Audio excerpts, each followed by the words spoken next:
This video will show you how to withdraw no-shows from SIS by the refund deadline date. Thank you for impacting the lives of our students. Your work allows our students to reach their academic and career goals.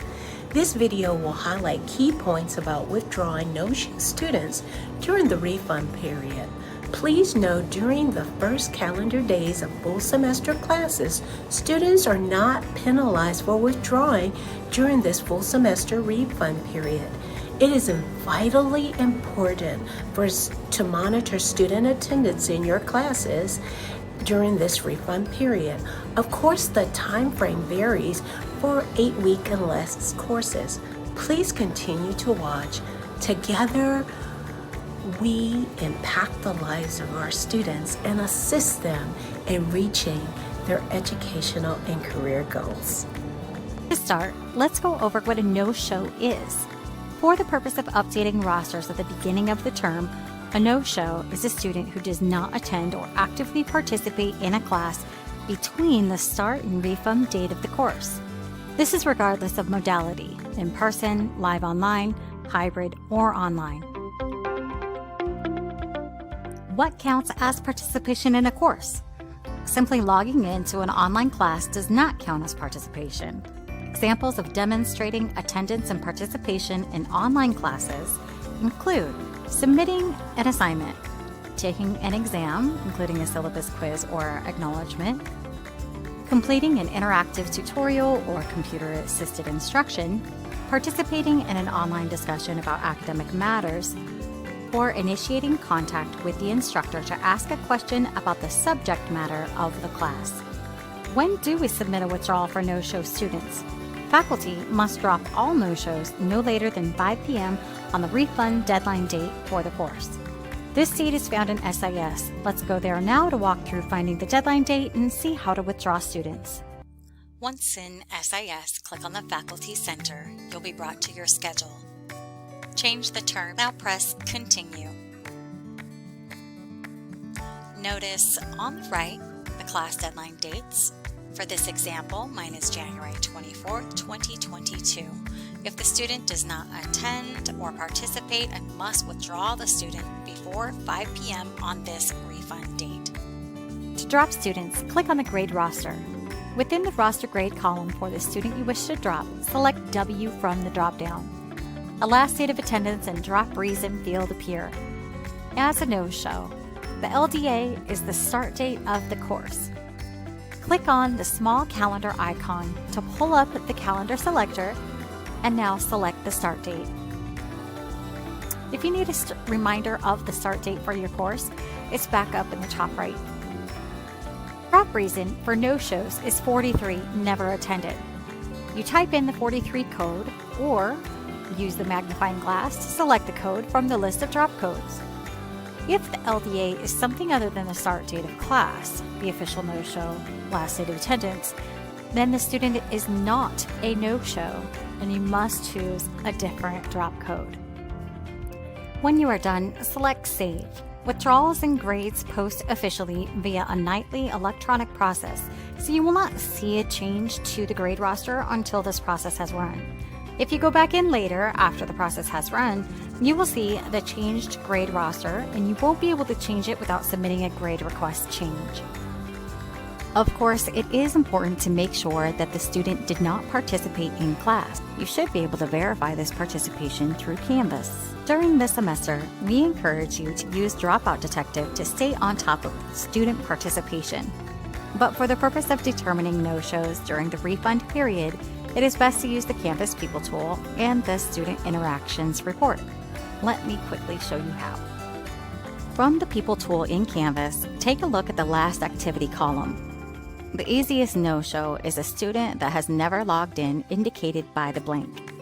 Now, if there is activity reported here, we want to verify that it was not simply logging into the course. We want to verify that there was actual participation. So let's start by going to the three-dot menu at the top of the People tool and open the Student Interactions report.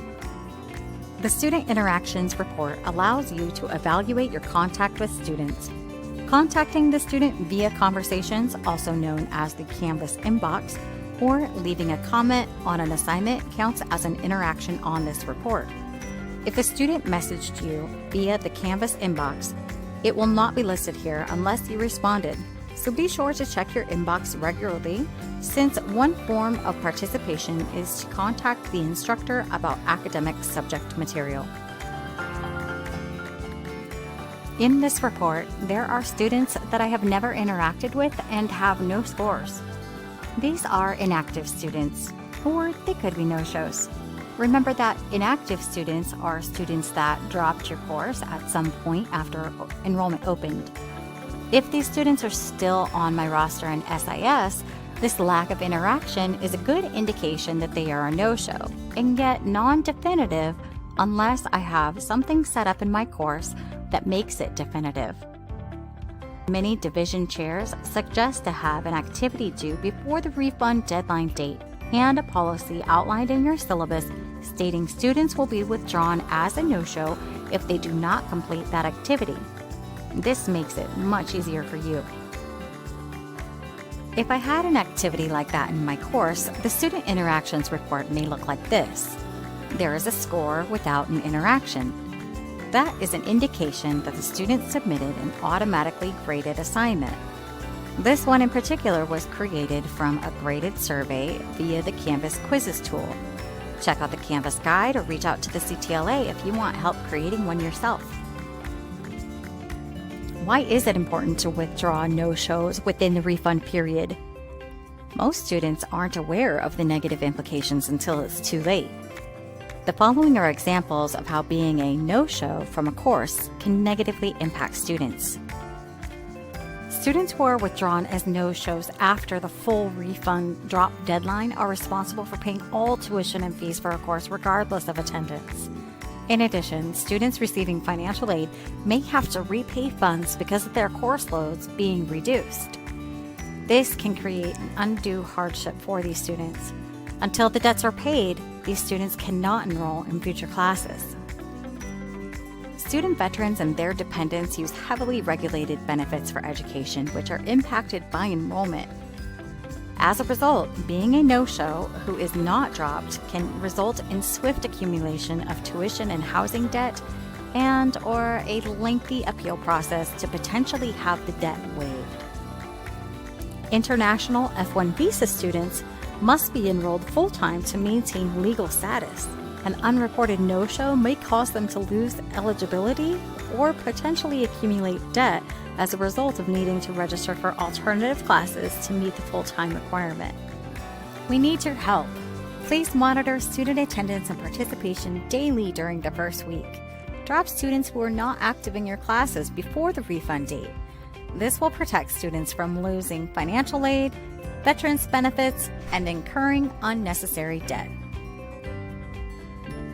On behalf of Academic and Student Affairs, we are so grateful for your support. Thank you for advocating for our students' best interests. And as always, the CTLA is here to help. Check out our website for helpful guides or request a consultation using our online form to work directly with a member of the CTLA team.